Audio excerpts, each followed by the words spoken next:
Nah, hari ini kita bahas satu teori, satu metodologi namanya design thinking. Ya, design thinking ini adalah cara berpikir. Ya.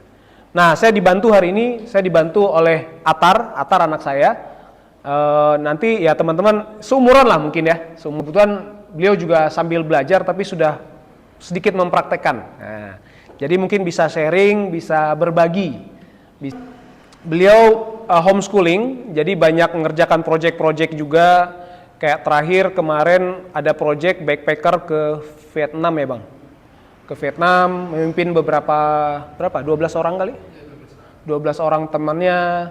Kemudian explore sudah beberapa kali, explore kayak backpackeran juga ke mana?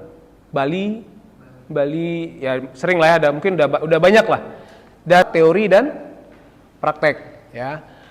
Atar lumayan banyak pengalamannya, alhamdulillah ya. Mungkin sharing, tapi sekali lagi kita sama-sama belajar ya, karena ada yang saya tahu teman-teman nggak tahu, ada yang teman-teman tahu tapi saya nggak tahu. Sama hal juga, ada yang Atar tahu mungkin teman-teman nggak tahu, atau ada yang teman-teman tahu Atar nggak tahu. Jadi kita saling belajar lah ya. Oke, mungkin itu dulu, Bang. Silakan Bang. Aman ya, aman ya. Oke, sip. Oke, halo semuanya. Assalamualaikum. Assalamualaikum warahmatullahi wabarakatuh. Jadi kita bawanya santai aja ya, soalnya aku juga ya kayaknya seumuran. Ya, perkenalin aku Atar teman-teman. Jadi aku saat ini tuh sekolah di ABO. Bang. Teman-teman yang lain umurnya berapa nih? Kayak sekitar berapa sih kalian tuh? Mau teman-teman? 24. Oh, ternyata pada lebih tua. Soalnya kata ayah aku tadi kira-kira tuh lebih muda, ternyata ya pas ya 16 juga ya sama ya. Oke, kalau gitu deh. Oke, jadi di hari ini aku pengen ngajarin dan mempelajari diriku sendiri tentang design thinking. Nah, jadi sebenarnya aku juga baru belajar di design thinking ini. Jadi kita sama-sama belajar. Nah, jadi sebenarnya teman-teman di sini udah pada tahu belum design thinking itu apa? Belum tahu ya? Nah, jadi design thinking itu singkatnya proses atau metodologi cara berpikir yang biasanya itu digunain perusahaan-perusahaan yang besar. Nah, jadi sebenarnya kayak kata-kata design thinking itu kayak keren banget ya, design terus thinking. Sebenarnya design thinking itu apa sih? Jadi aku pengen jelasin dulu nih. Jadi thinking kan teman-teman tahu lah artinya. Thinking kan artinya berpikir kan. Nah, sedangkan yang desainnya itu, desain tuh artinya kayak cara berpikir desainer. Nah, jadi kan kalau desainer pasti cara berpikir mereka tuh kayak gimana sih? Mungkin teman-teman di sini ada yang desainer juga nggak? Yaudah. Nah, jadi cara berpikir desainer itu tuh jadi mereka tuh pengen membuat sesuatu. Pas mereka membuat sesuatu, mereka pasti buat ini tuh sebagus mungkin, sebaik mungkin untuk customer mereka, untuk konsumen mereka gitu deh. Iya. Contohnya kayak dia adalah arsitek, kan dia pasti pengen buat gedung yang bagus banget dong, gedung yang bagus, yang baik. Nah, jadi itu tuh artinya design thinking. Jadi kayak cara berpikir untuk menghasilkan yang bagus untuk konsumen kita. Nah, jadi itu definisi dari design thinking. Ya, tahu artinya lah. Nah, setelah itu kita lanjut nih. Kenapa sih harus pakai design thinking? Alasan kita pakai design thinking itu apa? Jadi di masa sekarang ini teman-teman, ini tuh banyak banget perusahaan. Mungkin teman-teman tahu yang apa sih namanya, Mixway itu, Mixu. Terus habis itu kan banyak banget tuh copycatnya dan lain-lain kan. Nah, jadi di masa sekarang itu banyak banget perusahaan-perusahaan yang bertahan sebentar banget. Jadi kayak nggak bisa tahan lama, tapi kayak pada akhirnya paling kayak 3 bulan kemudian tutup, atau setahun paling lama terus sudah tutup. Nah, jadi jadi metodologi design thinking ini tuh itu membantu kita untuk mempertahankan perusahaan kita gitu loh. Kok bisa? Nah, karena fokus perusahaan-perusahaan zaman sekarang itu tuh mereka lebih fokus ke teknologi dan kompetensi ya, dan kompetitif mereka ke perusahaan-perusahaan lainnya. Jadi mereka tuh hal yang mereka fokusin tuh bukannya customer, tapi mereka tuh lebih fokus ke teknologi atau kompetitifnya. Nah, kalau kenapa teknologi dan kompetitif tuh nggak bakal berhasil? Karena teknologi kayak di zaman sekarang ini kan pasti banyak banget ya. Kayak maksudnya gini, kayak di zaman sekarang ini teknologi kan berkembang tuh cepet banget. Kayak yang kemarin, tahun kemarin, jangankan 2 tahun kemarin deh. 2 tahun kemarin AI itu kan belum seterkenal sekarang kan. AI sekarang tuh udah bisa kayak bikin video, bikin satu film dengan AI aja sekarang bisa. Ya, sedangkan ya jadi teknologi tuh cepet banget ganti-gantinya dan itu tuh nggak bisa dijadiin kita sebagai landasan gitu loh untuk membuat perusahaan yang bagus. Kecuali kalau kalian emang fokus kalau misal kalian pengen buat perusahaan fokus ke teknologi sih ya nggak apa-apa. Tapi kita fokusnya ke design thinkingnya sekarang. Dan kompetitif juga nggak bakal bisa membantu membantu teman-teman karena kompetitif itu tuh pasti bakal banyak copycat ya. Apalagi di zaman sekarang ini yang copy tuh pasti banyak banget. Kayak soalnya zaman sekarang kan ada sosial media ya. Terus ngedit lebih gampang, terus habis itu buat konten lebih gampang. Tinggal copy paste aja nggak bakal ada orang tahu. Dan itu kayak tergantung luck aja, siapa yang bakal lebih gede. Jadi itu nggak bisa kita jadiin pegangan. Nah, jadi sebenarnya kok bisa sih design thinking tuh bisa membantu, bisa apa sih tadi namanya? Mereka tuh bisa lebih bagus dibandingin kompetitif dan teknologi tadi. Nah, jadi aku pengen ngejelasin dulu nih. Jadi ada 5 tahapan di dalam design thinking itu. Aku sambil berdiri juga ya. Nah, jadi ada 5 tahapan yang ada di design thinking. Yang pertama, ini tuh ada yang namanya di sini empathize. Nah, jadi empathize ini adalah tahapan awal untuk kayak menginterview orang. Sebenarnya yang mereka butuhkan tuh itu apa sih? Sebelum 5 proses ini aku pengen jelasin. Jadi sebelum proses design thinking ini ada yang namanya kayak traditional thinking atau traditional thinking dari perusahaan. Jadi perusahaan-perusahaan tuh banyak mereka tuh lebih fokus ke dalam solusi dibandingin kayak customer mereka. Yang mereka fokusin tuh kayak solusi. Tapi kayak customernya tuh nggak tahu sebenarnya solusi itu dibutuhkan nggak sih sama si customer ini, atau mereka sebenarnya suka nggak sih? Customer tuh nggak tahu. Jadi makanya adanya nih dari Stanford Design Thinking Process. Oh iya, aku pengen ngomongin sejarah juga. Jadi design thinking ini sebenarnya ini juga metodologi baru ya. Kayak ini tuh baru 2010-an. Baru terkenalnya di tahun 2010-an, tapi sebelum itu tuh masih pakai cara lama. Design thinking ini ada kalau nggak salah karena ya teknologi zaman sekarang tuh semakin berkembang pesat gitu. Oke, kita lanjut ke proses design thinkingnya yang 5 tahap tadi. Nah, jadi yang pertama di sini ada yang namanya proses empathize. Jadi proses empathize itu apa? Jadi proses empathize itu adalah proses di mana kita tuh kayak menerima, misalnya anggap ada customer, terus kita tuh dengerin dia curhat apa, dia sebenarnya tuh pengen ngapain sih, itu kita tuh dengerin banget, kita interview kalau bisa customer itu agar agar kita tuh bisa ngerti yang customer inginkan tuh apa. Itu namanya proses empathize.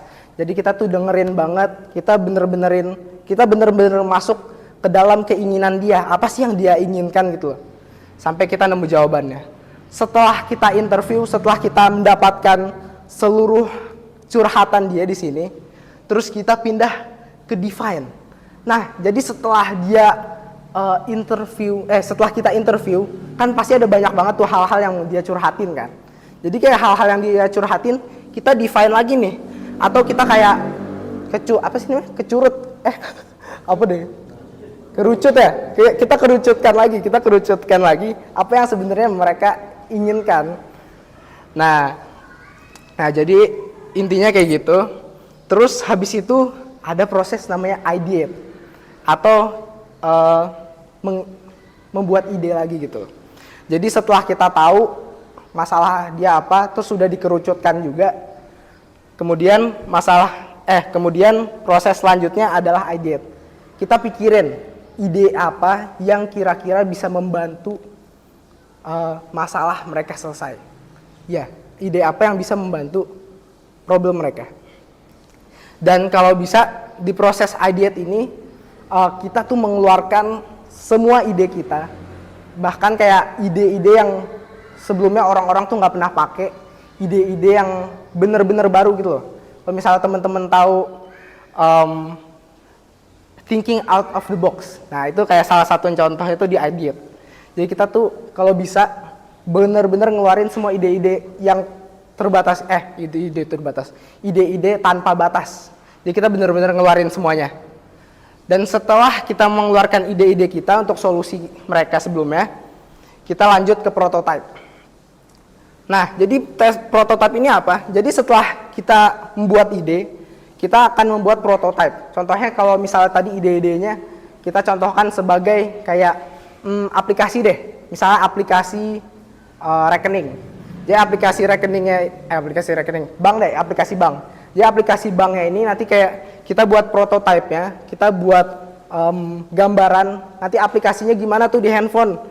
Dan terus setelah kita prototype, kita lanjut ke tes. Nah, di tes ini setelah kita buat bahan-bahannya tadi sebelumnya, di proses tes ini kita coba kasih ke customer yang tadi kita interview. Beberapa customer yang tadi kita interview, apakah mereka suka barangnya, apakah mereka nyaman, dan gimana kita interview dan kita harus menerima feedback atau menerima saran dari mereka. Nah, setelah kita menerima saran, kan pasti ada tuh saran-saran yang masih agak kurang, masih maksudnya kayak dari produk kita tuh masih belum memenuhi kriteria mereka. Jadi akhirnya kita bisa, jadi proses design thinking ini adalah proses iterasi atau proses yang mengulang-ulang terus sampai kita dapat keinginan customer tuh yang benar-benar mereka mau tuh apa. Jadi contohnya, ini kan tadi kita dites ya, yang dites ini misalnya nilai dari customer tuh 1/10, wah jelek banget. Kira-kira apa Pak customer yang bisa kita bantu, yang bisa kita benerin. Ternyata di proses empathize-nya tuh kurang bener. Jadi kita ulang lagi dari awal, empathize, define, ideate, prototype, dan tes lagi. Ceritanya kita anggap pas di bagian kedua kali kita tes ke mereka, oh ya ini bagusan dikit, tapi nilainya masih 5/10. Lah masih jelek juga, kita kan targetnya 10/10 ya. Nah akhirnya, tapi yang masalahnya kata si customernya itu ada di proses ideate. Ideate-nya tuh kurang banyak, ideate-nya tuh masih kurang oke gitu. Dan akhirnya kita mulai lagi dari proses ideate. Jadi design thinking ini yang perlu diingat, ini tuh proses yang berulang-ulang sampai kita menemu 10/10-nya tadi, sampai sempurna. Jadi kalau misalnya teman-teman tahu, kan kalau di proses yang tradisional, itu tuh kita lebih memikirkan solusi dari masalah. Tapi ya si yang ngerasa punya masalah ini, dia nggak tahu apakah itu benar solusinya, apakah itu salah, itu nggak ada yang tahu. Jadi akhirnya ada yang namanya design thinking. Proses ngulang-ngulang sampai kita nemu apa yang pengen customer, apa yang diinginkan customer. Nah, paling kayak gitu untuk 5 tahapnya.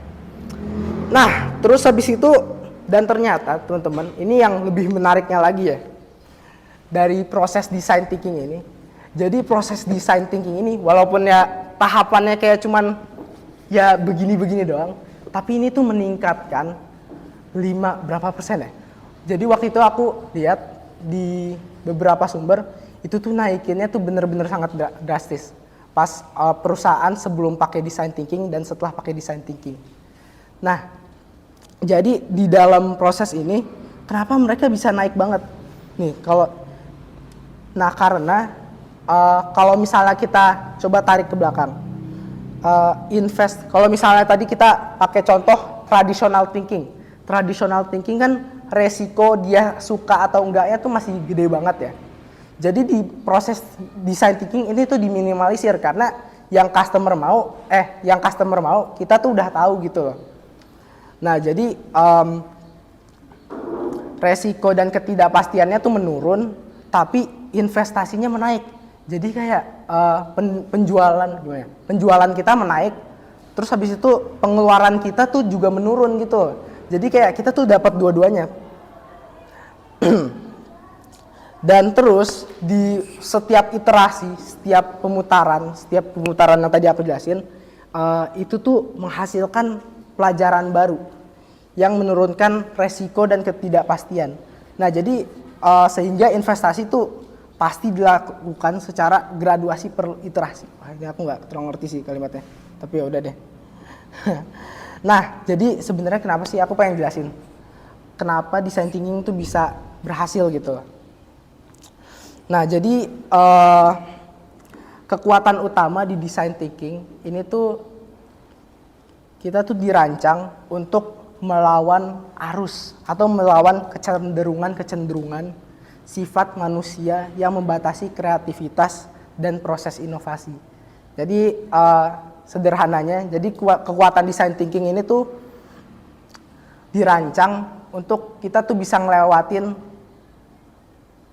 kecenderungan, kita tuh bisa melawan kecenderungan, kita bisa ngelawan kecenderungan manusia yang membatasi kreativitas dan inovasi.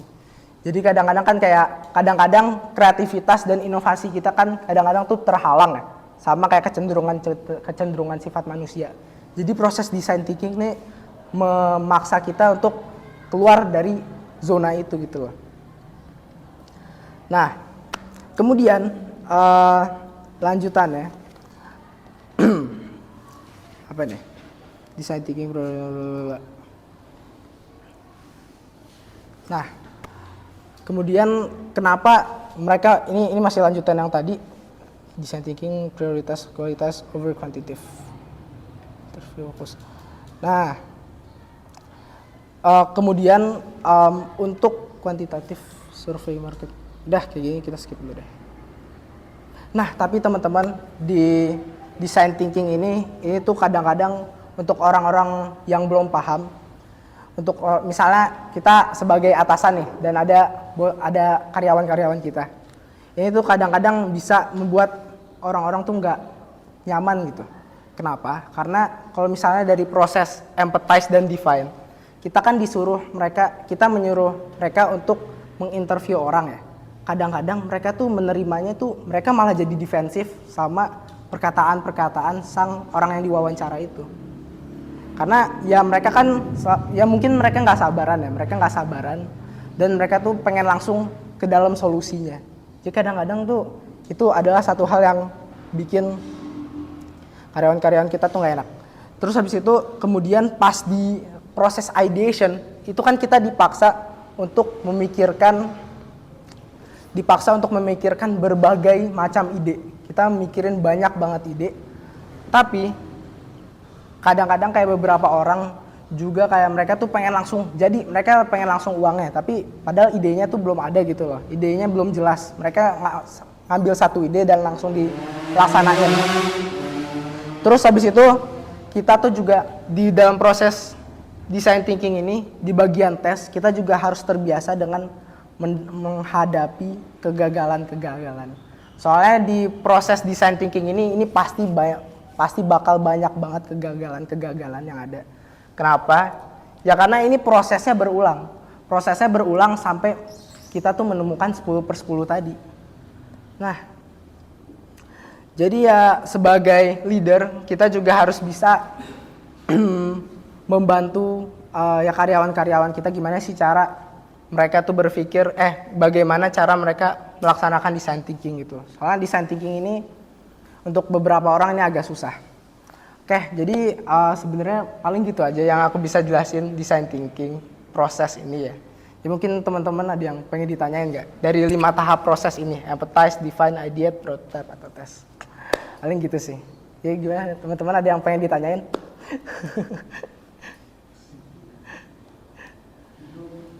Hah? Belum ya? Oke. Kita ambil contoh. Oke, jadi paling kayak gitu aja lah ya. Jadi paling kayak gitu aja teman-teman. Maaf kalau misalnya materinya kalian belum terlalu masuk. Soalnya aku juga baru-baru di sini. Jadi paling gitu aja sih. Oke, silakan ya. Lanjutin. Sip, ya.